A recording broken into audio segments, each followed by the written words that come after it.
नमस्कार, मैं आशुतोष श्रीवास्तव और आप देख रहे हैं दावत टाइम्स।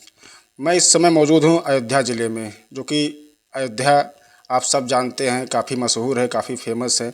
और इसी ज़िले से निकलकर हमारे साथ एक ऐसे व्यक्ति मौजूद हैं जो कि राष्ट्रीय से विज्ञान अकादमी में पुरस्कार से 2020 के पुरस्कार से सम्मानित हुए हैं, जो कि देश के युवा का सर्वश्रेष्ठ विज्ञान पुरस्कार है। आइए हम इनसे जानते हैं कि इनकी जर्नी, इनकी प्रारंभिक शिक्षा यात्रा कैसी रही, जो आज इस मुकाम पर ये पहुँचे हैं और अयोध्या ज़िले का मान सम्मान बढ़ाया है। वारिद जी, आपका बहुत बहुत स्वागत है। शुक्रिया। आपकी यात्रा कैसी रही? प्रारंभिक शिक्षा कहाँ से आपकी चालू हुई, जो कि आज आप इस मुकाम पर पहुँचे हैं और अयोध्या ज़िले का नाम बढ़ाया है? ये हमारी प्रारंभिक शिक्षा तो गवर्नमेंट इंटर कॉलेज फैज़ाबाद से हुई। ये कक्षा 6 से हमने वहाँ कक्षा 12 तक अपना एजुकेशन लिया। काफ़ी डायनेमिक माहौल था और स्पेशली बहुत से गुरुजन ऐसे मिले जिनसे बहुत इंस्पिरेशन मिली, और जिसमें प्रोफेसर डॉक्टर अहमद अली साहब थे जिनका देहांत हो गया लास्ट ईयर। तो उन्होंने बहुत मोटिवेट किया बच्चों को, और उन्होंने साइंस में, स्पेशली बेसिक साइंस में बताया कि क्या स्कोप है और कैसे समझना है साइंस को। तो उन्होंने साइंस समझ विकसित की, और एक बार वहाँ से चस्का लग गया साइंस का, तो फिर वो जर्नी कंटिन्यू रही। फिर हमने अपनी बीएससी यहीं झुंझुनवाला फैज़ाबाद से किया, और बायोकेमिस्ट्री में वहाँ भी छोटा कॉलेज था, लेकिन टीचर बहुत सपोर्टिव थे, बहुत मोटिवेटिंग थे। फिर उसके बाद से वहाँ रास्ता दिख गया बायोटेक्नोलॉजी का। फिर हम दिल्ली चले गए। दिल्ली से जामिया हमदर्द यूनिवर्सिटी से हमने अपना बायोटेक्नोलॉजी में एमएससी किया, और वहाँ भी बहुत अच्छा एक्सपोजर मिला दिल्ली का, और मालूम पड़ा कि आगे साइंस में क्या करना है। और उसके बाद हमको रास्ता दिख गया भारतीय विज्ञान संस्थान या Indian institute of science Bangalore, जो कि बहुत रेप्यूटेड इंस्टीट्यूट है। फिर वहाँ हमको जो है एडमिशन मिल गया, और छात्रवृत्ति के साथ श्यामा प्रसाद मुखर्जी फेलोशिप, जिसका मैं बहुत शुक्रगुजार हूँ। और उसके बाद से वहाँ से मेरी साइंटिफिक जर्नी शुरू हुई, जो अभी कायम है, और अभी स्विट्ज़रलैंड तक मैं साइंस कर रहा हूँ। जैसा कि आपने बताया कि मेरी प्रारंभिक शिक्षा जीआईसी से हुई, तो बहुत से लोग अपने बच्चों को सरकारी कॉलेज में नहीं भेजते हैं, इंग्लिश मीडियम पढ़ाना चाहते हैं, और सरकारी कॉलेज से निकलकर इतना बड़ा मुकाम हासिल किए। उन लोगों के बारे में क्या कहेंगे जो अपने बच्चों को सरकारी कॉलेज में नहीं भेजना चाहते? मैं उनको कहूँगा कि आप अपने बच्चे की पढ़ाई पे ध्यान रखिए। कॉलेज में ऑफ कोर्स बहुत बड़ा बड़ा रोल होता है, लेकिन जीआईसी में बहुत अच्छे टीचर्स हैं, और अगर आप उनसे इंटरेक्ट करते हैं, टाइम निकाल के अलग से कोशिश करते हैं, तो वो आपको बहुत अच्छी एजुकेशन दे सकते हैं। लेकिन आपको घर पे जो भी सिलेबस की बुक से पढ़ाई करिए, खूब अच्छे से डिटेल में जाके, और सवाल पूछिए, और अपने टीचर से सवाल पूछिए। आपको जो भी मिल जाए जान पहचान, उससे सवाल पूछिए। तो मुझे तो कोई कमी महसूस नहीं हुई, क्योंकि घर पे आके भी मैं पढ़ाई कर लेता था, और बुक से पढ़ने की आदत मेरे अंदर डेवलप हुई। और आप भी यही यही करें, और किताबों से पढ़ें, और लोगों से डिस्कस करें, और आई एम श्योर कि आपको बहुत हेल्प मिलेगी। आपने इतना लंबा सफ़र किया, आपका फैमिली बैकग्राउंड या पारिवारिक सपोर्ट कितना रहा? परिवार का बहुत सपोर्ट रहा। संघर्ष भी था परिवार में। पिताजी के देहांत होने के बाद जो है माता जी के लिए बड़ा मुश्किल था। तब भी उन्होंने मुझे रोका नहीं बाहर जाने से, और उन्होंने बोला कि अपनी शिक्षा कायम रखो, और हम अपने में दोनों जो छोटे भाई थे उनको संभाल लेंगे। परिवार को तो बहुत बड़ा सपोर्ट रहा, मित्रों का रहा, रिश्तेदारों का रहा, हमारे मोहल्ले के जो लोग हैं उनका भी बहुत सपोर्ट रहा। उन्होंने पूरा एज अ गार्जियन हमारे दोनों छोटे भाइयों को देखा, जिसका कोई प्रेशर मुझ पर डेवलप नहीं हुआ। और ऐसे ही आई थिंक एक दूसरे की मदद करते रहना चाहिए, और उससे जो है सबका भला होता है। जिस तरह आज इस समय आप भी देख रहे हैं, कोचिंग का माहौल बहुत है। लड़के या विद्यार्थी या जो भी हो, घर पे कम पढ़ते हैं, कोचिंग पे ज़्यादा फोकस देते हैं। फिर अब एक नई चीज़ निकल के आ गई है, लाइब्रेरी। आज हर मोहल्ले में, हर गली में करीब 10-5 लाइब्रेरी मिल जाएंगी। तो आप इसके बारे में क्या कहेंगे, क्या सही है? देखिए, कोचिंग एक मजबूरी है बच्चों की, क्योंकि कंपटीशन की जो सिलेबस है वो हमारे जो नॉर्मल सिलेबस से काफ़ी अलग होते हैं। तो कोचिंग तो मजबूरी हो गई बच्चों की, क्योंकि वो कंपटीशन की जो प्रिपरेशन होती है वो नॉर्मल स्कूल्स में करा नहीं सकते, ना ही उसका स्कोप है, ना ही तरीका है। तो कोचिंग से सहायता तो मिलती है, लेकिन मैं ये नहीं कहूँगा कि सिर्फ कोचिंग ही ज़रूरी है। लाइब्रेरी हमें लगता है बहुत बड़ा एसेट है, अगर उसको अच्छे से ऑपरेट किया जा सके, उसमें अच्छी किताबें रखी जा सकें। लाइब्रेरी पे जितना टाइम स्पेंड कर सकें करें, और वहाँ अच्छे दोस्त बनाए, मित्र बनाए, जो कि बहुत कमिटेड हैं काम के लिए, और उनसे डिस्कस करें। हमें लगता है लाइब्रेरी एक बहुत अच्छा इन्वेस्टमेंट है, और वो वहाँ से काफ़ी इंडिपेंडेंट मेथड से शिक्षा जो है ग्रहण की जा सकती है। जो लोग कोचिंग अफोर्ड नहीं कर सकते हैं, वो सेल्फ स्टडी करें लाइब्रेरी में जाके, और एक ग्रुप बना लें जिसमें एक दूसरे से जो भी समझ आ रही है एक दूसरे डिस्कस करें और उससे उनकी जो जो जो अंडरस्टैंडिंग और बेहतर होगी और प्योरीफाइड होगी और फिर एक दूसरे से सवाल करने की जो क्षमता है वो डेवलप करना बहुत ज़रूरी है। और हमें लगता है वो एक ग्रुप स्टडी में हो सकती है।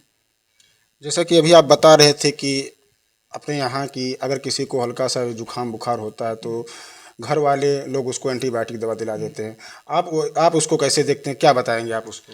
जितनी मेरी वैज्ञानिक समझ है और मैंने माइक्रोबायोलॉजी में काफ़ी काम भी किया है 7 साल तक, एंटीबायोटिक बहुत घातक है अगर आप उसको गैर जिम्मेदाराना तरीके से लेते हैं और उसको अवॉइड करना चाहिए। जब तक डॉक्टर की सलाह ना हो, जब तक बीमारी प्रॉपर डायग्नोज ना हो जाए, एंटीबायोटिक नहीं ली जानी चाहिए, क्योंकि वजह ये है कि इसकी वजह से एक एंटीबायोटिक रेजिस्टेंस है वो डेवलप हो जाता है। अगर घर वाले भेजते हैं तो डॉक्टर भी कहते हैं, डॉक्टर एंटीबायोटिक दवा दे देते हैं, तो क्या वो सही है? अब देखिए, मैं डॉक्टरों पर इतनी टिप्पणी नहीं कर पाऊंगा, लेकिन नहीं, फिर भी आप अपना बताइए कि क्या सही है क्या गलत है।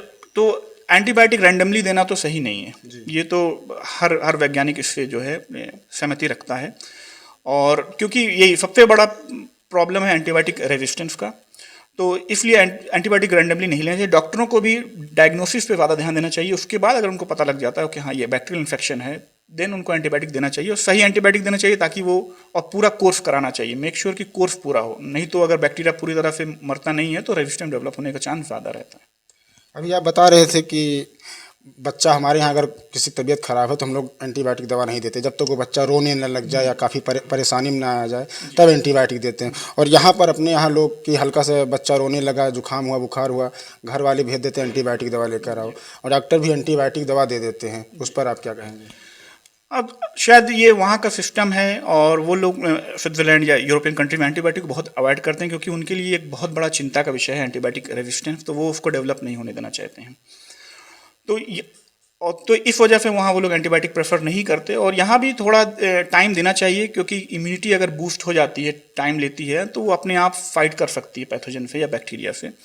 तो इसलिए एंटीबायोटिक बेहतर है कि अवॉइड करें और कोशिश करें कि जो है थोड़ा एनाल्जेसिक वगैरह से काम चला रहे हैं, और एंटीबायोटिक तब दें जब इन्फेक्शन ख़त्म ना हो रहा हो, और फिर टेस्ट करें कि कौन सा बैक्टीरिया इन्फेक्शन है और फिर कौन सी एंटीबायोटिक दी जा सके, ताकि बहुत स्पेसिफिक वे में उसको टारगेट किया जा सके।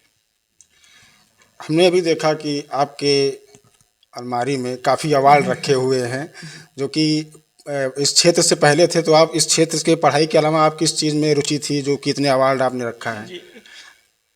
लाइक सारे इंडियन की तरह हमको भी क्रिकेट का बहुत शौक था, क्रेजी थे हम क्रिकेट के लिए। और यहाँ भी काफ़ी हम लोग टूर्नामेंट वगैरह पार्टिसिपेट करते रहते थे, और उसी के सब पदक हैं ये सब। तो जैसे हर फैज़ाबादी बहुत क्रिकेट या अध्यावासी क्रिकेट का शौकीन है, तो हमें भी बहुत शौक था। लेकिन यही है कि जब दिल्ली गए तो फिर शिक्षा में इतना व्यस्त हो गए कि क्रिकेट को कंटिन्यू नहीं कर पाए। लेकिन रियलाइज़ हमको होता है कि स्पोर्ट्स का भी बहुत इंपॉर्टेंट रोल है, और हर किसी को जो है एक अपनी रुचि क्रिकेट या कोई भी स्पोर्ट्स जिनको पसंद है उसमें रखनी चाहिए। स्वास्थ्य के लिए भी अच्छा है, मेंटल स्ट्रेस को भी रिलीज़ करने के लिए बहुत बहुत अच्छा है। तो ये सब मेमोरीज़ हैं जो कि डेवलप। जब आपको यह पुरस्कार मिला तो आपको कैसा महसूस हुआ कि हम अयोध्या ज़िले से निकलकर आज यहाँ पहुँचे हैं? काफ़ी बड़ा यात्रा हम अंत किए हैं आज, और काफ़ी अच्छे मुकाम पर पहुँच गए हैं। आपको किस तरह महसूस हुआ जब आपको इस अवार्ड से सम्मानित किया जा रहा था? बहुत बहुत प्राउड मोमेंट था मेरे लिए। बहुत कि मतलब एक छोटे शहर से आके एक छोटे कस्बे जहाँ कोई मोटिवेशन ज़्यादा शुरू में नहीं था, और वहाँ से निकल के वहाँ तक जाना है बहुत बड़ा अचीवमेंट है। लेकिन ये हमको सबसे अच्छा ये लगा कि अपने इस संघर्ष से या जो भी मेरी जर्नी से हम और लोगों को इंस्पायर कर सकते हैं कि छोटे शहरों में एक्सपोजर कम होता है, और अवार्ड के साथ साथ जिम्मेदारी भी महसूस होती है कि ये मैसेज लोगों तक पहुँचे, और जो भी कंट्रीब्यूशन हम कर सकें या कुछ लोगों को प्रेरित कर सकें बेसिक साइंस के लिए और साइंस के क्षेत्र में, तो ये भी जिम्मेदारी भी महसूस होती है। और इसके लिए हम जो कमिटेड भी हैं कि अगर किसी कोई योग्य स्टूडेंट है और उसको कोई मोटिवेशन या कोई गाइडेंस चाहिए, तो उसके लिए मैं हमेशा जो है रहूँगा आगे। इस चैनल के माध्यम से अयोध्या वासियों को या और भी जो युवा तैयारी कर रहे हैं, पढ़ाई कर रहे हैं, बाहर रहकर पढ़ाई कर रहे हैं, उनके लिए आप क्या संदेश देना चाहते हैं? उनको मैं संदेश दूंगा कि अपने पे विश्वास रखें, कॉन्फिडेंस रहें, और लव व्हाट यू डू, अपने काम से प्रेम रखें। अपनी एजुकेशन जो भी उनको फील्ड अच्छी लगती है उससे अगर उनको प्रेम करते हैं उस क्षेत्र से, उसमें वो आगे बढ़ते रहें। गारंटी, सफलता की गारंटी है। जी बिल्कुल, ये थे हमारे साथ वरीद अहमद जी। इन्होंने बताया कि किसी भी युवा को अगर कोई भी हेल्प चाहिए तो इनसे संपर्क कर सकता है। जिस मुकाम पर ये पहुँचे हैं, काफ़ी अयोध्या के लिए काफ़ी गौरवान्वित चीज़ है कि अयोध्या का नाम हुआ और इनका भी नाम हुआ, और इनके छोटे भाई भी हैं और जो 2 भाई हैं वो भी शिक्षा के क्षेत्र में है। वीडियो जर्नलिस्ट अपने सहयोगी के साथ, दावत टाइम्स, अयोध्या।